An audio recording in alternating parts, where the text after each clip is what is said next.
Okay guys, today we have Queen 8 suited at the big blind. Let's see how it goes. So small blind decided to open. Here with Queen 8 suited, we'd like to call. It has a good playability. We are good versus his range. Here comes the flop. It's a good flop. We have a flush draw and also we have some backdoor straight.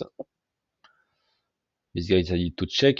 Normally, he's supposed to c-bet a lot, so for me it's a sign of weakness. So I will decide to put the pressure right now. We get call.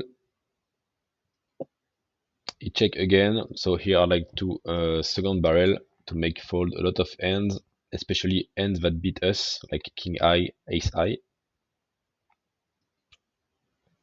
We got call and a river.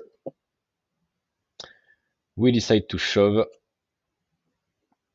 in bluff to win that pot. Let's see if we took the right decision. Okay, so here we are on GTO Wizard.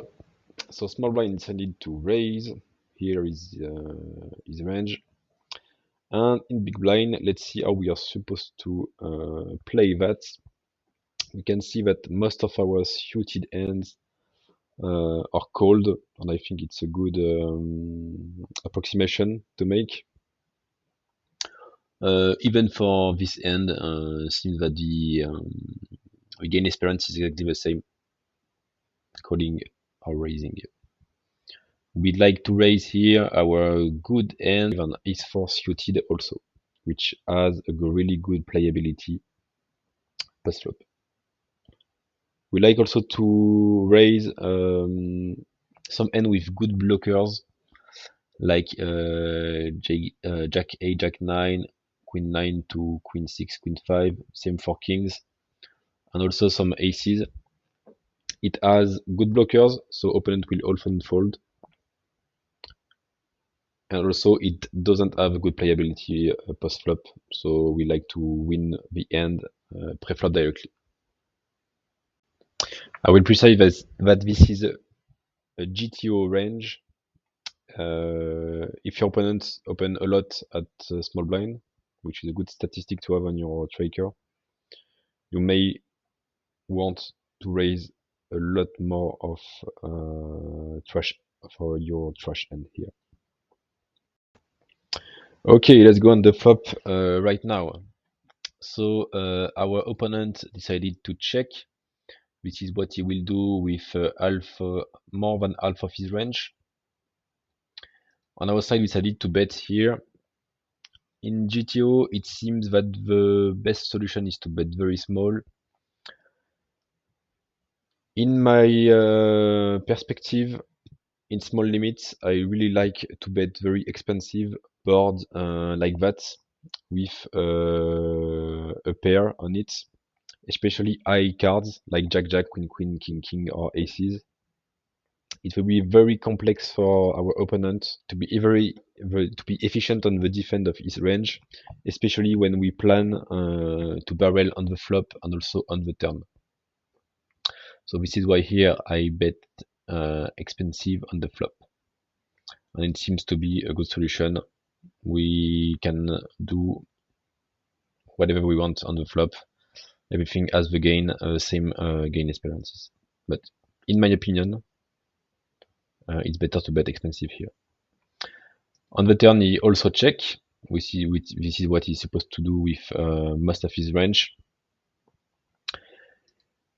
So here with Queen 8, the tool prefer to bet Queen 8, especially those who don't have a backdoor flush draw, because we have a lower equity, so it's better for us to be aggressive and win the end, I think. And he likes to bet very small.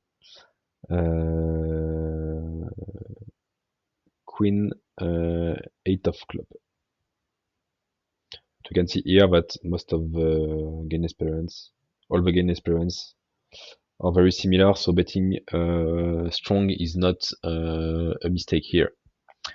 What I like also by betting strong is that the pot is becoming big, and we are telling the opponent that we are ready to shove river if necessary. So usually our opponent may fold here on the turn. But in our situation, he decided to call, and comes the river, the 9 of spade. Let's see if our opponent has some donk bet here. It seems not, he only have check. Okay, so on the river, so we will shove every hands in value, our jacks, our full, and we like to bluff with our trash hand with absolutely zero chance to win. Our hands with 7i, 8i, and let's see how we are supposed to play queen 8 suited here. The tool likes to check or all in. It doesn't like a mistake would have been to bet small on the river, because I think we don't make fold the hand that called flop on turn.